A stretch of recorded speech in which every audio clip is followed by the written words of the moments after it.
मैं जानता हूं बहुत देर से बैठे हो और अब लग भी रहा होगा कि यशोदान भाई ने गारंटी दी है तो अब 100 लोग जोड़ने की जिम्मेदारी ली है, तो आज से ही काम शुरू करना है। थोड़ी सी बात मैं आपके बीच जल्दी से आके रखना चाहता हूं। एक तो मैं बोल दूं कि मेरे को गुजराती नहीं आती है, थोड़ा गरीबी है अपनी, मैं गुजराती में गरीब हूं। हिंदी जानते हैं? देखो आपकी कितनी अमीरी है, आपको हिंदी भी आती है, गुजराती भी आती है। यही तो अमीरी है हिंदुस्तान की। ये दिल्ली वाले थोड़े गरीब हैं इस मामले में। मैं हिंदी में बात रखता हूं।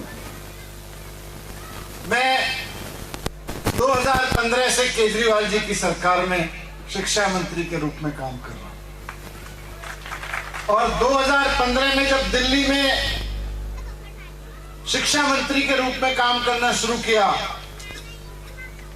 तो दिल्ली के जो सरकारी शालाएं थी, सरकारी स्कूल थे, उनको बोलते थे खड्डे वाले स्कूल, टेंट वाले स्कूल, टप्पर वाले स्कूल। जाले लगे रहते थे, उसमें कबाड़ खाने जैसे दिखते थे।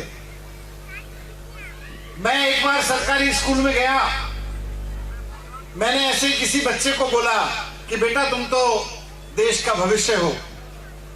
मेरे को एक बच्चा बोला, सर हम देश का भविष्य नहीं है, देश का भविष्य तो प्राइवेट स्कूलों में पढ़ता है, हम तो सरकारी स्कूलों में पढ़ते हैं। वो बात चुभ गई। वो बात इतनी चुभी कि दिन रात मेहनत करके आज दिल्ली के सारे सरकारी स्कूलों को दिल्ली के प्राइवेट स्कूलों से अच्छा बना दिया है। और खाली बिल्डिंग अच्छी नहीं बनाई, वहां पे पढ़ाई आज इतनी अच्छी होने लगी है कि बिहार से, छत्तीसगढ़ से, मध्य प्रदेश से, गुजरात से कोई आदमी अगर दिल्ली जाके रह रहा है, मजदूरी कर रहा है, मेहनत मजदूरी कर रहा है और वो अपने बच्चे को सरकारी स्कूल में पढ़ा रहा है, तो उसको चिंता करने की जरूरत नहीं है। उसका बच्चा, उसके परिवार का भविष्य भी है और देश का भविष्य भी है और शानदार भविष्य है।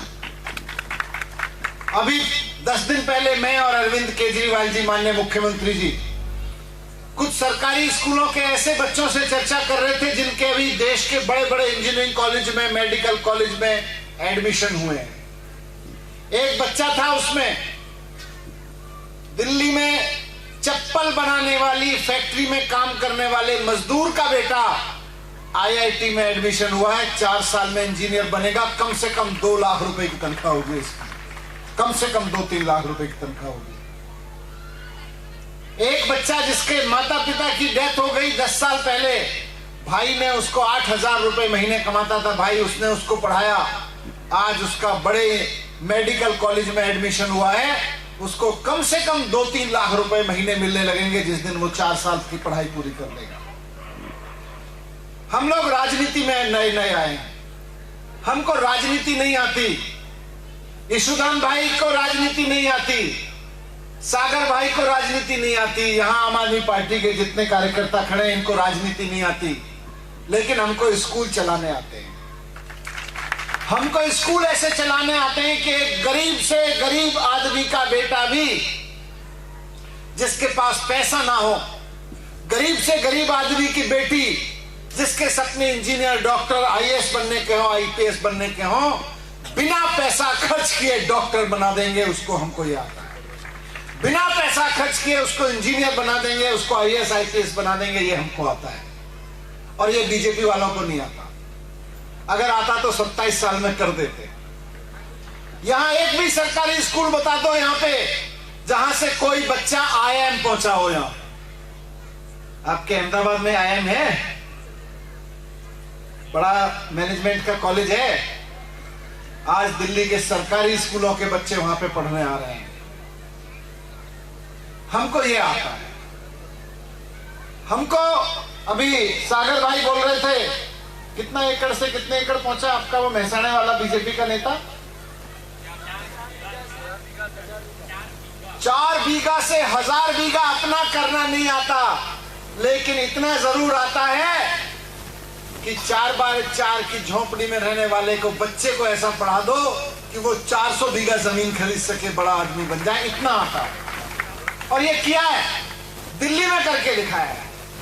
हमको स्कूल ठीक करने आते हैं, हमको अस्पताल ठीक करने आते हैं।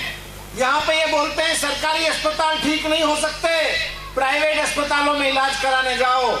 हमने कहा दिल्ली के लोगों से, गरीब हो या अमीर, हम सरकारी अस्पताल ठीक करके देंगे। 5 साल के अंदर अंदर दिल्ली में सरकारी अस्पताल इतने अच्छे कर दिए कि प्राइवेट अस्पतालों की जरूरत नहीं पड़ती लोगों को जाने की। पूरे देश में बिजली महंगी हो रही है, पूरे देश में। केवल दिल्ली एकमात्र ऐसी जगह है जहां पे दिल्ली में बिजली के बिल 0 आते हैं। हमको राजनीति करनी नहीं आती, हमको अपने दोस्तों को अमीर बनाना नहीं आता, लेकिन हमें गरीब आदमी को महंगाई से लड़वाना आता है, क्योंकि उसको बिजली का बिल ना देना पड़े, उसके घर में बिजली का बिल 0 आ जाए। ये केजरीवाल जी को ही आता है। दिल्ली के लोगों ने केजरीवाल जी को मौका दिया। आज दिल्ली के 47 लाख घरों में बिजली के बिल 0 आते हैं और 51 लाख घरों में पंजाब में 0 आने लगे पहले महीने से। अभी यहां पे अभी पहला महीना है। हमको ये करना आता है, हमको बसें फ्री करनी आती है महिलाओं के लिए, हमको अपने लिए फ्री करना नहीं आता। ये सारे नेता, अभी ईशदान भाई बता रहे थे, CR पाटिल जी के घर में बिजली जलती है तो 4000 यूनिट उनके घर में बिजली का बिल उनको 0 आता है। हमको यह आता है कि इस गांव में, गुजरात के गांवों में एक किसान, एक शहरों में रहने वाला कोई मजदूर, कोई नौकरी करने वाला आदमी, व्यापारी अपने घर में बिजली का बिल जलाए, बिजली जलाए, पंखा चलाए, तो उसका बिजली का बिल 0 कैसे आए, हमको यह आता है। दिल्ली में करके दिखाया है, पंजाब में कर रहे हैं, और गुजरात में आपके बीच में इस रात को आके खड़ा हुआ हूं कि एक मौका केजरीवाल जी को दे दो, गुजरात में भी करके दिखा देंगे। अभी सुदान भाई ने बहुत सारी बातें की।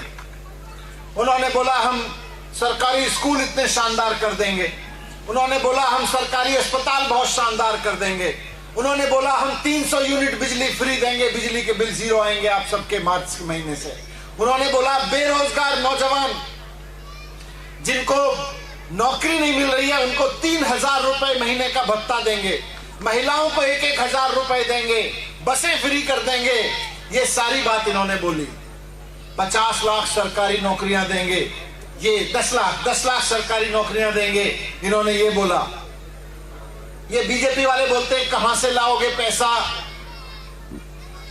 मैं बताऊं पैसा कहां से लाओगे? अब की बार बीजेपी वाला कोई पूछना है कि ये फ्री की रेवड़ी केजरीवाल जी कहते हैं कहां से लाएंगे पैसा, उन्हें बता देना 4 बीघा जमीन को 1000 बीघा जमीन करने का पैसा जहां से आता है वहीं से बिजली का बिल 0 करने का पैसा आएगा। 4 बीघा जमीन को 1000 बीघा करने का पैसा जहां से आता है वहीं से पैसा आएगा महिलाओं के खाते में 1-1000 रुपए डालने का, क्योंकि उसके बाद सरकार में कोई ऐसा नेता नहीं बैठेगा जो अपनी जमीन को 4 बीघा से 1000 बीघा करता हो। ऐसे नेता आएंगे जो जनता के लिए काम करते हैं। और मुझे बहुत खुशी है कि आज रात इस सभा में आपका जोश बता रहा है कि अब गुजरात इस बड़े बदलाव के लिए तैयार है। हर तरफ से ये आवाज उठ रही है, अब तो बस परिवर्तन चाहिए, अब तो बस परिवर्तन चाहिए, अब तो बस बदलाव चाहिए। स्कूल बदलने का बदलाव, अस्पताल को बदलने का बदलाव। ये जो पेपर फूटते रहते हैं, मुझे बता रहे थे पूरा नॉर्थ गुजरात पढ़े लिखे लड़के लड़कियों से भरा पड़ा है, तैयारी करते हैं लेकिन पेपर फूट जाता है, किस्मत को रोते हैं। ये बंद करना है और जो पेपर फूटने वाले दलाल हैं उनको जेल में भेजना है ताकि फिर कोई पेपर फूटने की हिम्मत ना कर सके। ये करना हमको आता है। दिल्ली में 2015 से पहले बहुत पेपर फूटा करते थे, 2015 के बाद एक भी पेपर नहीं फूटा, रिकॉर्ड उठा के देख ले। ये हमको आता है, ये इनको नहीं आता। ये 27 साल से केवल और केवल अपना पेट भरने में लगे हुए हैं, अपने मित्रों का पेट भरने में लगे हुए हैं। हम जनता, 5 साल से जनता ने मौका दिया, हम जनता का पेट भरने में लगे हुए हैं, जनता को बच्चे में पढ़ाने में लगे हुए हैं। आज आप परिवर्तन के लिए तैयार हैं, बड़े परिवर्तन के लिए तैयार हैं सब लोग यहाँ पे, देख के बहुत अच्छा लग रहा है। मैं सिर्फ इतना कहना चाहता हूं कि जितना आप परिवर्तन के लिए तैयार होंगे, जितना आप सोचेंगे झाड़ू पे बटन दबाना है, उतना दिल्ली में बैठे हुए भाजपा के नेता सोचेंगे ये अरविंद केजरीवाल जी को उल्टे सीधे मामलों में कैसे फंसाना है। जितना आप यहाँ तैयारी करेंगे और करते रहिए, चिंता मत करिए, हम जेल जाने के लिए तैयार हैं, हम फांसी पे चढ़ने के लिए तैयार हैं, लेकिन इस देश को लुटने देने के लिए तैयार नहीं। गरीब आदमी पैसा कमाता है। आप लोग ये मत सोचना कि आप सरकार को पैसा नहीं देते। आप में से कौन कौन टैक्स देता है बताना जरा, सरकार को पैसा देता है कोई? देखो इतने कम लोग हाथ उठा रहे हैं। मैं आपको बताता हूं, आज सुबह जब सोओगे जाके तो बिजली के बल्ब की तरफ देखना। घर में बिजली का बल्ब जलता है कि नहीं जलता? उस बिजली के बल्ब को जब खरीद के लाए थे तो सरकार को टैक्स दे के लेके आए थे। अगर 20 रुपए का बिजली का बल्ब था तो 4 रुपए सरकार को गया था, 16 रुपए बनाने वाले को गया होगा। ये करते हो आप। वो बिजली जलती है घर में, पंखा चलता है घर में, सब पे बिजली पे भी टैक्स होता है, पंखे के खरीदने पे भी टैक्स होता है।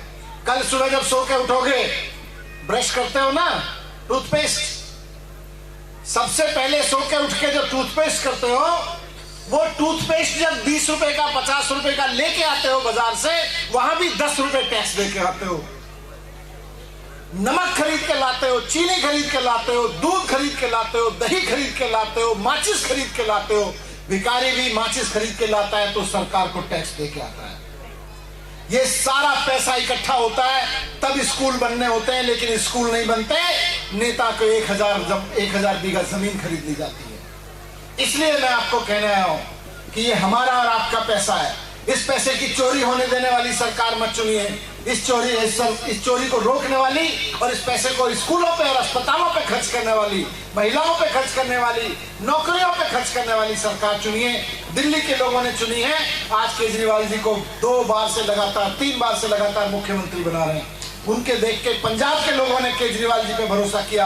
आज मैं गुजरात के लोगों से कहना आया हूं कि एक बार केजरीवाल जी को मौका दीजिए। और अब चुनाव जैसे जैसे नजदीक आ रहा है, ये तरह तरह के बहाने बनाएंगे, आरोप लगाएंगे, ईशुदान भाई के बारे में कुछ बोलेंगे, सागर भाई के बारे में कुछ बोलेंगे, अरविंद केजरीवाल जी के बारे में कुछ बोलेंगे। आप कह देना होंगे ये दुष्ट, होंगे ये कुछ भी, हमें तो अपने बच्चों के स्कूल ठीक करने हैं। वो बीजेपी वालों को नहीं आता, वो ईशुदान भाई को आता है, वो सागर भाई को आता है। बस यही कह देना। ये मेरे पास आए थे, बोले सीबीआई में फंसा देंगे। मैंने कहा फंसा दो, मैंने कोई चोरी नहीं की, फंसाओगे कहां पे? बोले ईडी में फंसा देंगे, जेल में डाल देंगे। मैंने कहा डाल दो, इस देश में अदालत है, तुम झूठे जेल में डालोगे, अदालत ने मुझे बाहर निकाल देगी, मैं ईमानदार आदमी हूं। बोले अच्छा चलो ऐसा करो, रेड डाल देते हैं तुम्हारे घर पे। रेड डाल दी मेरे घर में। क्या मिला मेरे घर में? इनको लग रहा था 7 साल से मंत्री हूं। यहाँ पे आप ऐसे मंत्री देखते हो जो 4 बीघा को 1000 कर लेते हैं। 7 साल से मंत्री हूं, दिल्ली में उप मुख्यमंत्री हूं। दिल्ली सरकार का बजट 30,000 करोड़ से बढ़ा के 70,000 करोड़ हो गया। मेरे घर का बजट नहीं बढ़ा। मेरे घर में इन लोगों को उम्मीद थी पता नहीं क्या निकलेगा क्या निकलेगा। सीबीआई की रेड डाली तो मेरे घर में निकला मेरे बच्चे का झुनझुना।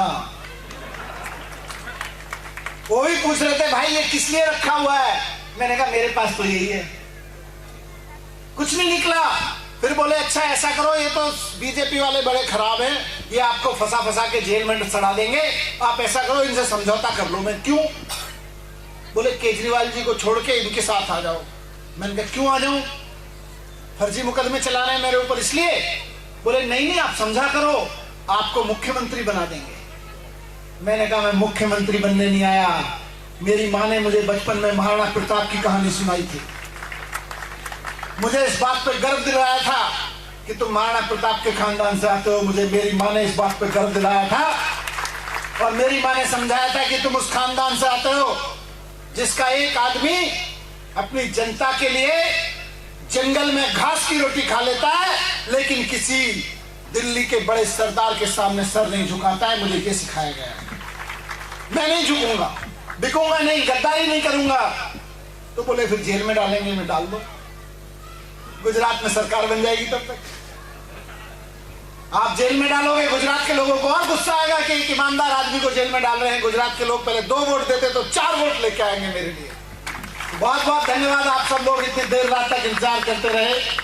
बस आपसे यही विनती है कि इस बार वोट किसी नेता को नहीं, अपने बच्चों के भविष्य को डालना, और आपके बच्चों का भविष्य नेताओं से नहीं बनेगा, स्कूलों से बनेगा। और स्कूल केवल अरविंद केजरीवाल बनवा सकते हैं, अरविंद केजरीवाल ही बनवा सकते हैं। बहुत बहुत धन्यवाद। जय हिंद, जय भारत, भारत माता की। नमस्कार।